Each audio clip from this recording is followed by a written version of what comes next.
Hello and welcome to Iowa Primetime Live, a Floyd of Rosedale winning edition of Iowa Primetime Live as the Hawkeyes took care of business in a big way last Saturday afternoon, beating up on Minnesota in front of a sold-out crowd at Kinnick Stadium. We're going to jump into that, talk about that game tonight, and then next week we'll do our preview of what's going to be a huge game against Oregon. If you had told Iowa fans 3 weeks ago that game, just how important that game would be, I don't think many would have believed you. But with Iowa, playing some better football right now and up to 6-2 on the season, that game looms large in a potential, dare I say, college football playoff.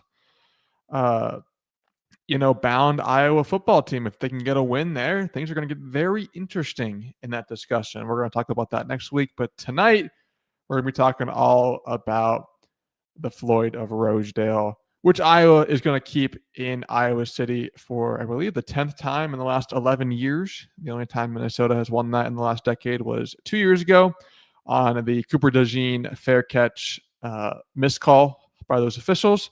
But now we can completely forget about that, not bring it up anymore because Iowa has won the Floyd of Rosedale at home for the first time since that debacle of a game. We're going to jump into that tonight. It is our call-in show, so I'm going to put that link in the chat right now. So anyone who wants to hop in and talk some Hawks and talk, winning the Floyd of Rosedale once again, can use that link and hop into tonight. This is Iowa Primetime Live, Iowa at the voice of college football. My name is Zach Heine, by the way, if you're new here. We do our show once a week, every Thursday at 6 p.m. Central Standard Time here on Iowa at the voice of college football. Make sure that you're following the socials. You can follow me on X at Zach_Heine. You can follow my written work at Hawkeyes Wire. Make that your first stop every morning for Iowa athletics news. We got football in full swing, basketball season getting started here soon for the Hawks. So make sure you're staying tuned there for all that information. And then, of course, make sure that you're following the voice of college football at the VOCFB for all of your college football needs. We're getting into the first college football playoff polls coming out next week. So a lot of information. Things are getting really serious now in the college football season as we enter November here soon. So make sure that you're following the voice of college football for all of your college football needs. Iowa 41, Minnesota 3, as the Hawkeyes win the Floyd of Rosedale Trophy once again, beating up on Minnesota. It's always a great time when you can beat up on your rivals, and Iowa has now done that 2 of the past 3 weeks. They have just completely outclassed and outmatched 2 of their bigger football rivals in Wisconsin and Minnesota, winning those games by a combined total of 78-3 across those 2 games. So Iowa really taking care of business against a couple teams that they should beat, and Minnesota is way better than Wisconsin this year. But Iowa, just from the very jump in that game, they were the better team. Iowa took the ball once again to start and went right down the field to put the opening, points on the board. And from there, they never looked back. They got the defense got a stop. The offense put points on the board with a field goal. And then the defense gets a pick 6 from Zach Lutmer. And then they get another stop and Iowa scores again. And then they get another stop and Caden Weechin scores. And it's just like, Iowa really, took care of business from the jump in this game. After the first quarter, the result was never in doubt. Iowa was up 17-0, I believe, at the end of the first quarter, and you just knew they were going to win the game. It's always really nice when as Iowa fans, we've been subject to a lot of close games, a lot of tight calls at the end. And it's nice to have a couple of games now in the last couple of weeks where Iowa's just taking care of business. They've been up big. They've been able to kind of ride away with it by halftime. And, it's now twice that they've gotten the backup quarterback playing in the fourth quarter of a blowout win, and Jeremy Hecklinski even scoring and getting on the board himself is great to see. Iowa just really dominated this game from the jump. I mean, just all the stats, favor Iowa. Total yards, Iowa 274, Minnesota 133. That Iowa defense, a lot of credit needs to be given to Phil Parker and that unit for what they did in this game. I mean, holding Minnesota to 133 total yards of offense, 4 of 13 on third down, 0 of 1 on fourth down, forcing 3 turnovers, scoring a touchdown, holding them to just 24 rushing yards and 1 yard per rush is just insane. So a lot of credit has to be given to Phil Parker and that defensive unit for what they were able to pull off tonight or on Saturday. And that unit's playing really well ever since that first half against Rutgers in the Big Ten opener. That Iowa defense has looked like the Iowa defense that we've gotten so accustomed to watching over the last decade or so, and they're just rolling along right now. The defensive line's putting in work. The linebackers are getting better every week. The secondary, talk about improvement from that unit. I mean, TJ Hall's had a great year all around, but Deshaun Lee really feel like he's finding his rhythm and his groove the last couple of weeks. And Zach Lutmer making plays. Xavier Wampa has arrived. Cohen Entringer even as well. So, I mean, a lot of those guys that we talked about in the secondary who needed to step up and make plays have been making those plays recently, which is great to see for an Iowa defense that, was really had high expectations entering this year, and things looked a little shaky at times early in the season, but they have really settled in here and are playing some good football. All right, I'm going to bring on my good friend T. Hink here. Is a regular on these call-in shows, and I know that weren't able to do the call-in show last week, so I'm happy to be able to bring him in tonight to talk about a dominating Iowa victory over Minnesota. Let's bring him on to the stage here. T. Hink, how are you doing, my friend? And how about those Hawks on Saturday? Doing pretty good. Hopefully had a great week so far. Hawks are doing well, man. They needed to win these three games here, and they did that, and now they're in the bye week preparing for the Ducks. Give me a challenge. We'll get into it, though, next week, though. I'm glad we're on a bye week.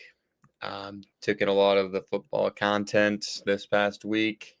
It's nice having a bye going into a big game like this. You can take it all in and then focus next week on the big game. But I was pretty impressed, man. We controlled the whole game, all 3 phases. When was the last time Iowa has done that? Where their defense, special teams, and offense won them in the game.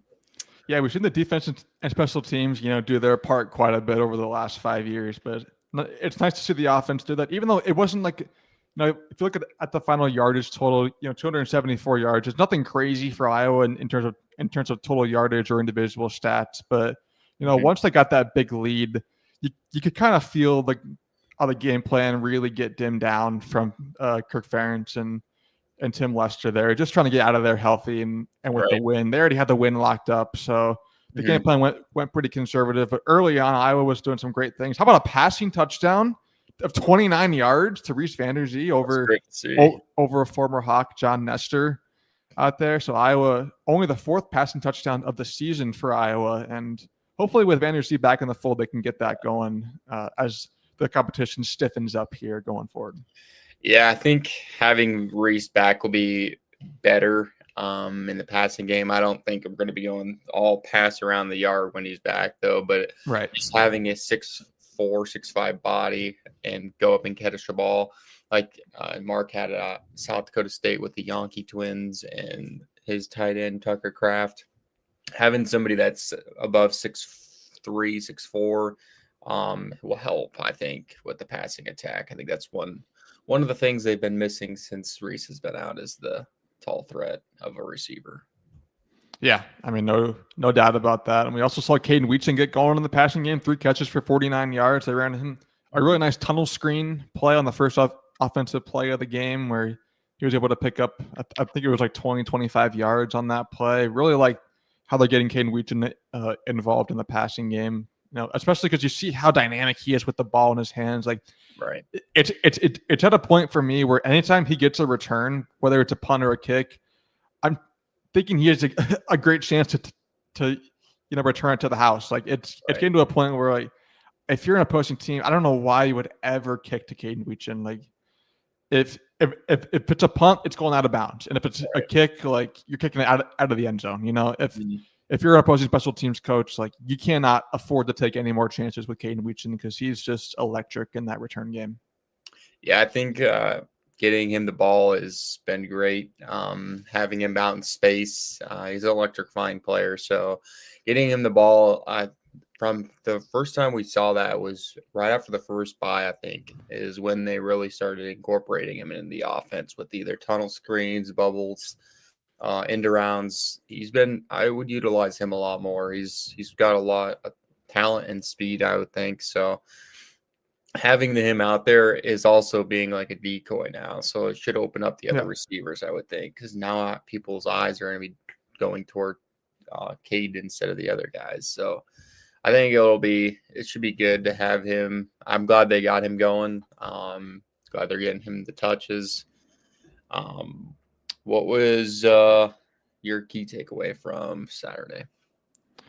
Like the key takeaway from Saturday, there's a few for me. Iowa put together a complete game, all three phases, as you mentioned off the riff there. Like Iowa, really, everyone slowed up to play. Everyone was making plays. Right.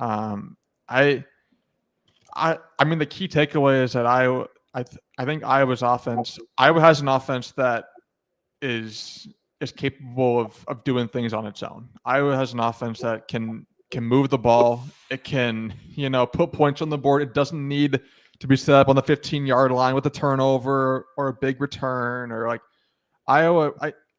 And we saw it against Wisconsin. We saw it against Penn State in big moments and early on in this game. Like Iowa has an offense and it has a quarterback that you can hand the ball late in the game and say, hey, go win us the game. And you feel decent about it, even though it didn't work against Iowa State and they had that bad last drive there.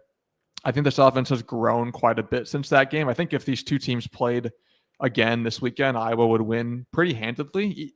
And I know Iowa State's got a lot of injuries right now, and of course that's, dealt into their recent struggles. But I think Iowa's just really coming to their own here as a team. And they're a Mark Gronowski injury away from being 7-1 and probably a top 10, top 15 team with a win over Indiana. I mean, it's been a really good football for this team. And I'm super. I can't remember the last time I was this excited for an Iowa football game next weekend. Like I was excited.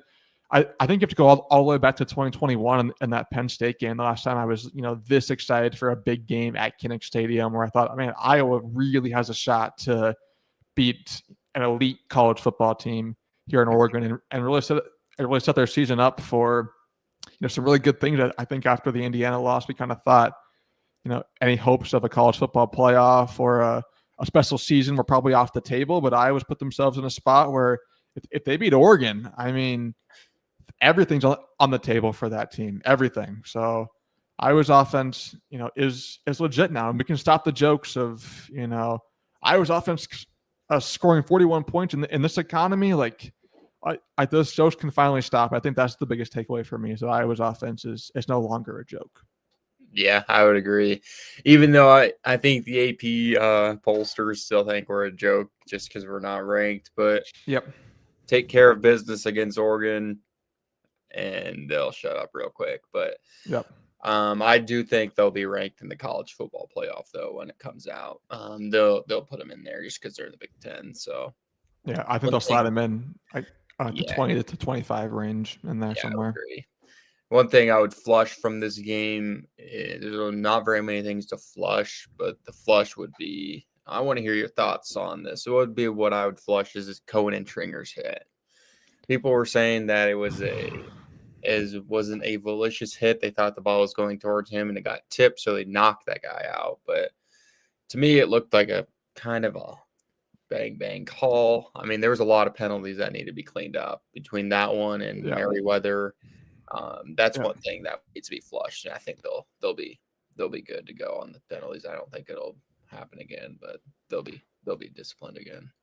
Yeah, I think Cohen Enchinger is lucky that he's going to be playing in that first half of the Oregon game, because I think that could have very easily been upheld as targeting. It's just it wasn't a smart penalty, and it's hard in the moment. If you think the ball's tipped, you think it's going to go to that receiver, you want to break it up. Like, I understand that, but on the replay, it didn't look like it was a very smart penalty to take there. And I think Iowa's very lucky that he's wasn't adjusted for targeting, because he would have missed the first half of the Oregon game, and that would have been huge if you don't have him against that Oregon offense for an entire half. And so right. I think Iowa really caught a break there and dodged a bullet. Yeah. And if you can clean up the penalties, I agree that's something that should be a focal point in practice this week for Iowa. It was only 3 penalties for 35 yards in that game against Minnesota, but the penalties were kind of killers, and they were crucial. And luckily for Iowa, they were up by so much that it didn't matter if you handed Minnesota 15 yards in the third quarter, you're winning the game already. But against Oregon, you can't afford that.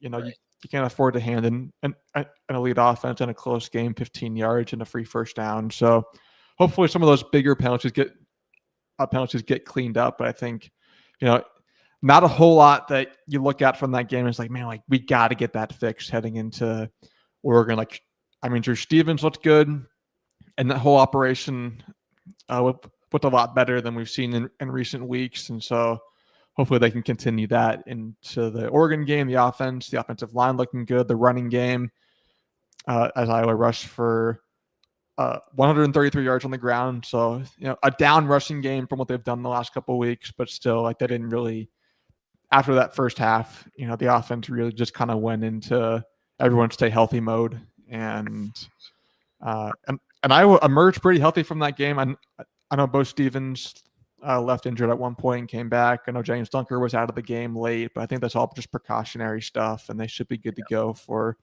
Oregon next weekend. But yeah, I think if you're Kirk Ferentz, just not a whole lot from that game to clean up, but definitely a lot of things overall to clean up. If you're going to beat Oregon, you need to play probably your best game of the season, and we'll see what happens. Time will tell. What's your opinion on the game start time? Which one do you prefer? For Oregon, because it can be 11 or 2:30, right? Because they can't have a night game anymore. Can't have night games yet. They're out of there. I kind of prefer the 11 a.m. kick, honestly, because I think Oregon has to travel across time zones there, and if the kick's at 11, Oregon it's 9 a.m. their time, and we've seen those road teams, those old Pac-12 teams travel on the road and have some troubles adjusting to the time difference. And I think that's something, as these teams get more ingrained in the Big Ten, that'll matter less and less year after year. But because it's still just year 2 of these new teams in the Big Ten, I think it's still a big deal that they're going to kind of be on a different time zone and a different time frame. And if it's an 11 a.m. first kick, like, that's 9 a.m. Oregon time, and so you might be able to catch them early in that game, maybe a little drowsy, a little off their game. And I just like 11 a.m. kicks. It gives you time to watch College game day in the morning, and then you flip it over to your game, and your game's done by 2:30, and you can just enjoy college football the rest of the day. Hopefully, riding a win. But I like the 11 a.m. kick, but I could definitely hear arguments for 2:30 as well. I was gonna say 2:30. The time changes back, so it'll be dark after half, so that would be nice. But I agree. I think it should be 11 a.m. for this one. Get those West Coast fellows up early. See how it is because let's just say that's 11 a.m. start. That's 9 a.m. their time. Meetings probably them for have to start. Probably, I would say they probably have to be up at 6 a.m. Central Standard. That's like 3 o'clock in the morning for them. Yep. I'm with you. 11 a.m. for me. I think if you want to pull the upset, that would help. It's a big deal too. It's a big deal with that. So Iowa 6-2, 4-1 in the Big Ten, and everything's all out there to play for. Iowa.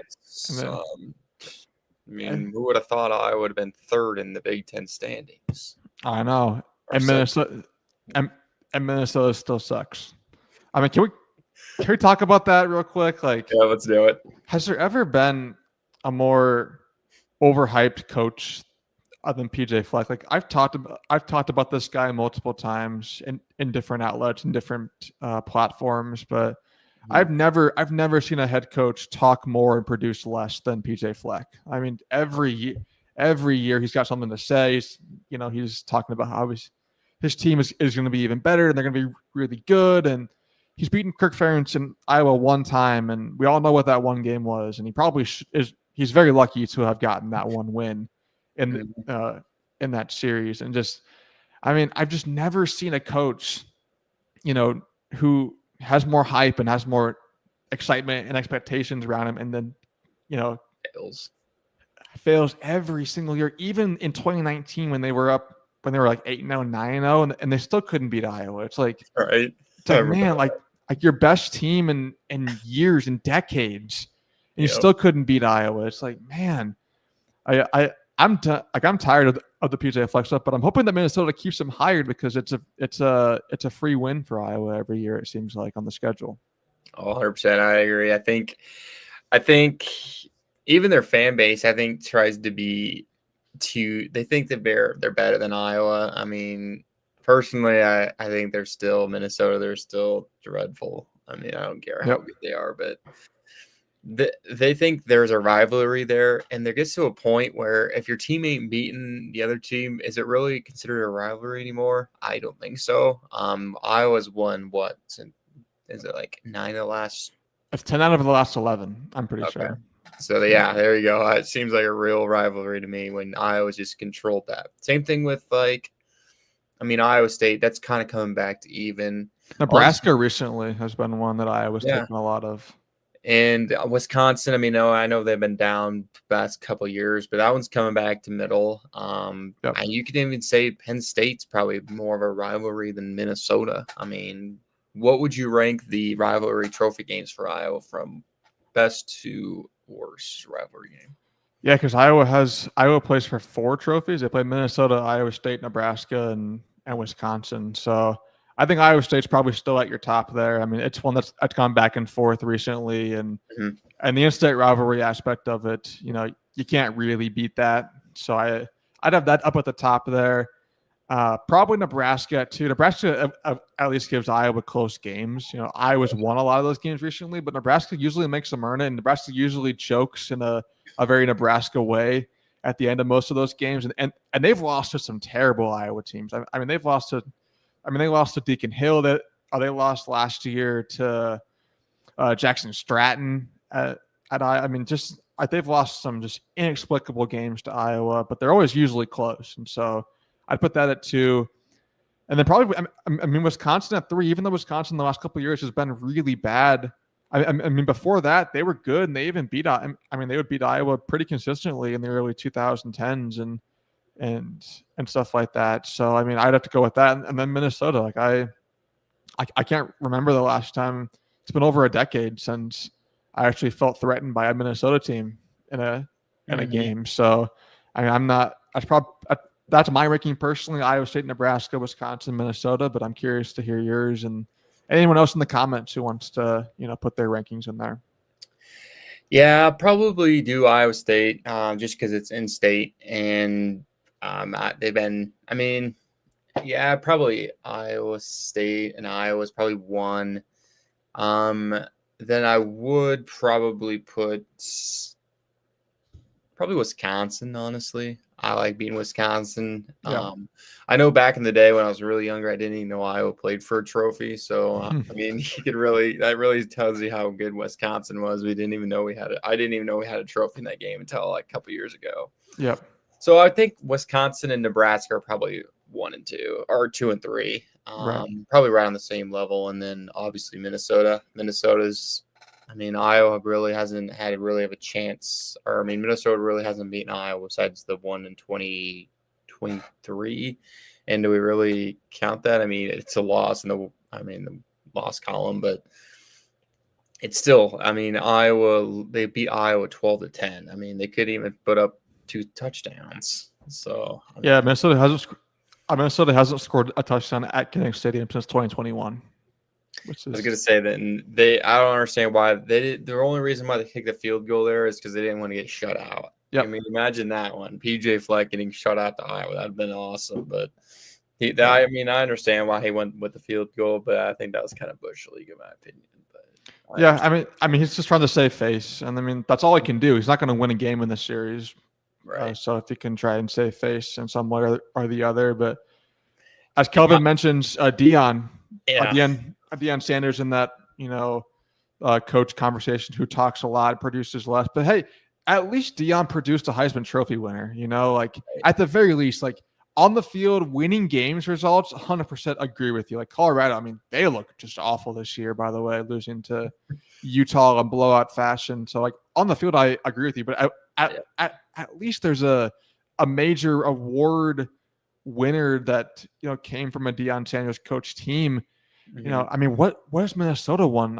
I remember a stat on the broadcast. Like they've had a player drafted in the first 2 rounds in like 6 years in a row. It's like, yeah, that's great, but it hasn't led to anything meaningful on the football field for Minnesota. So I mean, PJ is right up there. He's just rowing the boat to mediocrity every year. It's a 6-6 record. Everyone gets on Iowa for going 8-4, 9-3 every year, but I mean that's a great year for Minnesota under PJ Fleck. I was gonna say, I mean, all those years how bad the Big Ten West was, and they still couldn't get a Big Ten West championship belt under them, just because how bad they were or are. And I mean, I think they have somewhat decent culture. You don't see them like a Nebraska where they're just losing games by 1 scores. I mean, they're either winning them, like they beat Nebraska like 2 weeks ago, or they're going on 3 now. Yep. And just shows you how bad Nebraska is. Are they really any good? I mean, it'll be really interesting to see that game this week with Nebraska and USC. Yeah, that's one of the top games this weekend. But yep. I'll finish up on this one on Minnesota. I think PJ is gonna go somewhere else. Honestly, I think he's gonna go to it. I don't think he's gonna be at Minnesota next year. I'll put it that and put to bed this Minnesota game. 41-3. They don't know. Keep rowing the boat, I guess. Stay up there, I guess, if he wants to keep losing. But we're on to Oregon, man. We have better things in front of us. Still have the national title. On to bigger and better things. We still have national title talk. I'm gonna keep saying that until we're no longer in the conversation. So yeah, keep talking national title because we're still in the hunt, baby. So yeah, that's my next topic right there. So you read my mind, and we'll get you on next week to give that Oregon preview, and we'll get a score prediction then from you on that. But thank you for hopping on tonight, T. Hink. Any final thoughts, or did you? I mean, you already kind of gave your final thoughts there, but anything you want to say to the nation before you head out? It's kind of on a bye week, so I'm kind of focused on basketball. Let's be honest with you for the next 2 games because next Tuesday, Iowa men's basketball. Because Iowa men's basketball plays 2 games before football does, so I'm gonna kind of put football off to the side and then watch women's basketball scrimmage tonight too. So I mean, lots of awesome stuff coming up. I love this time of year having football and basketball overlap. I know some people don't really care for basketball until January when it starts to really matter, but I'm a fan from the beginning to the end. So yep. Well, I'll leave it right there. Everyone keep dreaming of a national title. We're still in the hunt, and I'll sign off there and go Hawks. All right. Thank you, T. Hink, for that. And really teeing up my next topic here. I'm going to talk about after the break, Iowa to the college football playoff. You might sit there and laugh at me and call me crazy, but it's not out of the realm of possibility. I'll talk about that and Iowa's chances to make a run at that right after this. You can make a difference here at the Voice of College Football. Use the Amazon link. Financially contribute to the Voice of College Football without spending a penny. Same shopping experience. It's easy. Go to any video on any channel. Go to the description section and grab the link right next to the capital letters that say Amazon. Use that link and Amazon will instantaneously convert to your account, settings, history, everything intact, just like whatever link you use right now. No difference. Pay no attention to the product that you see right there. Just go search what you want. Don't forget the Amazon link. Thank you for your support. Sincerely, the Voice of College Football. And thank you to Mark Rogers for that. message. You're watching Iowa Primetime Live, Iowa at the voice of college football. It's a bye week coming up for Iowa, so we don't have a game to preview here in the second half of the show. So I'm going to talk about, some of what T. Hink mentioned, Iowa national title conversations potentially. Don't call me crazy. Don't go away, because I have a reason behind that. But make sure you're following all of our social media links. You can follow me at Jack_Heine on X. You can follow my written work at Hawkeyes Wire. And then, of course, make sure you're following the voice of college football at the VOCFB. All of those social media links are scrolling on your screen below. This is Iowa Primetime Live. Every Thursday night, 6 p.m. Central Standard Time, we have our show. It's our call-in show, so the link is in the chat if you want to hop on and talk about anything Iowa football related. I know that we have basketball coming up here soon. We're going to keep it football centric here, of course, at the voice of college football. And Iowa, things are getting very interesting for the Hawks. And college football playoff, I teased it before the message, and I was in the hunt. Call me crazy. Call me, whatever you want. Hopefully keep it pretty nice. But, whatever you want to say, I'll take it, because I was right there. And it seemed impossible after Iowa lost that game to Indiana right before the bye. They were in it. They had a lead. It looked like they were going to, pick up that first down, run the clock out, kick the field goal, win the game. And you missed the screen pass with Hank Brown. You missed the field goal. Indiana scores a touchdown, and you lose with Mark Gronowski hurt. And things just did not look good for Iowa. Their quarterback, question marks with the injury. It was up in the air, and you were just lost to Indiana.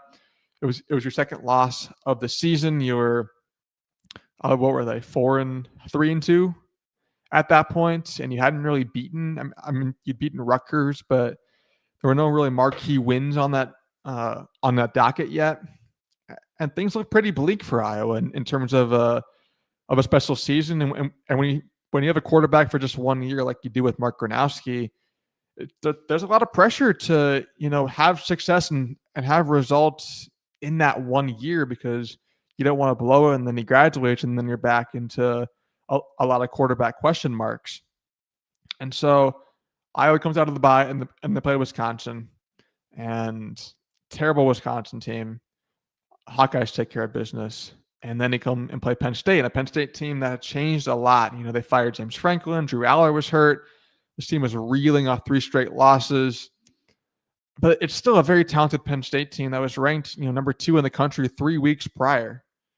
And Iowa found a way to win 25-24. The offense, carrying the game late. Mark Gronowski running for his life in a good way with 130 rushing yards and a couple touchdowns. And Iowa finds a way to overcome a double-digit second-half deficit to beat Penn State. And all of a sudden, it's like, oh, is this thing real? Maybe it is. You got a 5-2 Minnesota team coming into town next weekend for the Florida Rosedale. That's going to be a tough challenge for Iowa, but if they can win that game, we'll see what happens. And nope, Iowa goes out and just completely dismantles Minnesota from the start. They were the better team in a 41-3 win. And now you're sitting here 6-2 overall. You're 4-1 in the Big Ten Conference, which is third in the conference, by the way, just behind Indiana and Ohio State. You're tied with Oregon, who you happen to play next weekend. A top 5 Oregon team comes to Kinnick Stadium. They're playing some really good football right now. They're very highly regarded in the National College Football realm. Like, they are a team under Dan Lanning that has a lot of respect from college football, minds and things like that. And they come to town. And this is a huge game for Iowa. This is, and I mentioned it with T. Hink earlier in the show, that I haven't been this excited about an Iowa game in years. And I get excited for most games. That's just in my nature as a sports fan. But because I never take for granted watching football, because like we're coming up to week 10 now, which is crazy. College football season flies by. It's almost November. And so just enjoy it. Like, that's my thing. Like, just enjoy the football season while it's here, because I know there's going to be a day in February where I'm just longing for football on my and live football on my TV screen. And so enjoy it while it's here. But I'm really excited for this Oregon game because it's an opportunity for Iowa. First of all, to get that ranked win streak over. Iowa hasn't beaten a ranked team in their last 10 tries. Just to get that streak over with would be very, very helpful for the narrative around this Iowa team.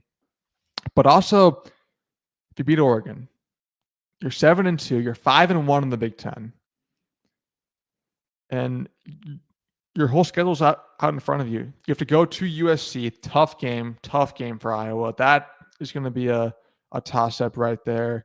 USC is playing some good football. It's a road game in Los Angeles. We saw the last time Iowa made the trip out there last year, and they lost to a pretty bad UCLA team. But these next two game stretches, if Iowa can somehow win both games, you're 8-2, 6-1 in the Big Ten, and you have Michigan State, Nebraska left on the schedule.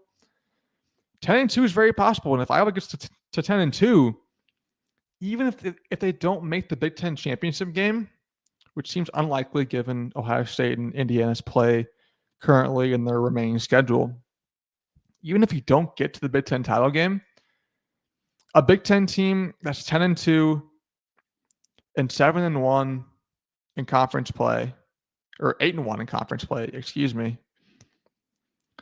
that has wins over Penn State, who obviously is not the caliber of team that they were earlier, but still a good team. Oregon and USC, and just barely lost to Indiana. You're telling me that team wouldn't at least be in the conversation?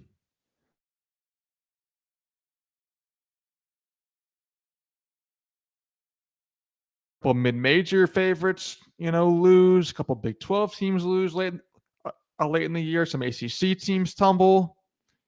You're telling me Iowa wouldn't be in the conversation? I think they would be. I think they'd have a damn good chance as well to make it. Because if you beat Oregon and you beat USC, you assume that your offense is still doing some great stuff and your defense is balling out. And you have one of the most exciting return men in the entire country. Iowa has everything to play for still. And that's so exciting because it looked like they didn't have that 3 weeks ago. And I mentioned it, I don't remember who I mentioned it to. It wasn't on this show, but this is my favorite Iowa football team to watch in a while. I think you have to go back to 2019 with Nate Stanley, the last time I had this much fun watching an Iowa football team. Because they can do it on all three phases. And yes, there's some inconsistencies with the offense, with the passing game sometimes, with the field goal kicking game, with the secondary at times. But Iowa, it feels like they're really gelling together right now. And they're really playing some good football and to complementary football. If they can just get that passing game going a little bit more, just a few more of those Reese Vanderzee touchdowns or getting Sam Phillips going in the passing game, just a little bit more, there's no reason why this team can't beat Oregon or beat USC. And maybe I'm drinking the Kool-Aid. Maybe I'm too high on this team and Iowa's going to let me down. Very possible. Very possible. They could lose to Oregon, next weekend, and all this talk doesn't mean anything. But this team's just playing a fun brand of football right now. The offense is not a national laughingstock anymore. They're averaging over 31 points per game. It's got to stop this narrative that, Iowa scores 40 and it's, some alien type performance. This is just Iowa football is a better offensive team. They're not a juggernaut offensively, but they're a competent offensive football team now. And that's a lot more than you could say, for the last 5 years. And I think that's why it's so exciting. And the defense is gelling together under Phil Parker. And this team is playing for Kirk Ferentz. And it's just been a lot of fun. It's been a lot of fun. So why not continue the ride? Why not continue into the next weekend? Oregon at home. Kinnick is going to be absolutely rocking. The atmosphere there. If you thought the Penn State game was loud, wait till you hear Kinnick Stadium next weekend when Oregon comes to town. I don't care what time the kickoff is. That place is going to be so loud. And Oregon better watch out. Oregon better watch out next weekend. They'll be the favorites, and they should be the favorites. But if they think they're just going to walk into Kinnick Stadium and pick up an easy win, they have another thing coming. And Iowa is going to give them a game. And we know what happens when Iowa hangs around with these ranked teams at home. And I get it that it hasn't happened recently, but Iowa can pull this off. I'll talk about it more on next week's show, but the college football playoff is very much in play for the Hawkeyes. Just got to believe, just got to have some faith in this team. T. Hink in the chat, thanks for having me on. Of course, thank you for joining me on the call-in show. Tonight, he wanted to ask my thoughts on Phil Parker saying Oregon is well-funded. That was a quote for sure from Phil Parker. Oregon fans are taking it like clickbait or some bulletin board material. I mean, Phil Parker said what he said. You know, Oregon's well-funded, and they are. Like, and that's not a bad thing. Like, if you told a team that 10 years ago, they'd be like, "What? Like, are you accusing us of something? Like, are you accusing us of sliding some money under the table for that 5-star recruit?" Even though every top program was doing that, it just wasn't legal then. It's legal now. You're well-funded. Yeah. I know. Congratulations. You're well-funded. You're just like every other top program in the country right now. I don't understand why Oregon fans are taking that like a shot. You know, he's not saying that you're not talented. He's saying that you're well-funded. I mean, so's Ohio State. So's Alabama. Like, it's not a shot at Oregon and those players or that program. And so I think Oregon fans taking this a little too seriously, a little too over the top. You know, scrounging for some bulletin board material entering this game. But I like the quote from Phil Parker right there, and I don't have a problem with it at all. And I think people just got to calm down a little bit with that, and we're taking it so seriously, especially Oregon fans. You have a top-tier program under Dan Lanning, and you are well-funded. Welcome to the party. A lot of college football teams are well-funded. It's not a shot. It's not an accusation. It's just a fact. And Phil Parker knows that his unit has a tough challenge ahead of them on Saturday, but it should be a lot of fun. I'm going to wrap things up right there on that note. A fun episode tonight talking about Iowa keeping the Florida Rosedale at home over overrated Minnesota for the 10th time in 11 years. As the Hawkeyes get it done, and they have a big game next weekend, but a bye week, you know, to rest, recharge, and get ready for Oregon, who comes to town next weekend. I'll be talking about that game in deep detail, in-depth preview of Oregon next weekend, or next week, on the show, Iowa Primetime Live, right here, Iowa at the Voice of College Football at 6 p.m. Central Standard Time next Thursday. Make sure you tune in. Thank you again to T. Inc. for hopping on and talking Hawks. And I will talk to you all next Thursday. But for now, enjoy the bye week. Watch some Hawkeye basketball. Watch some college football stress-free. And get ready for a huge game next weekend. I will talk to you before then. But until that time comes, have a good night, everybody, and go Hawks.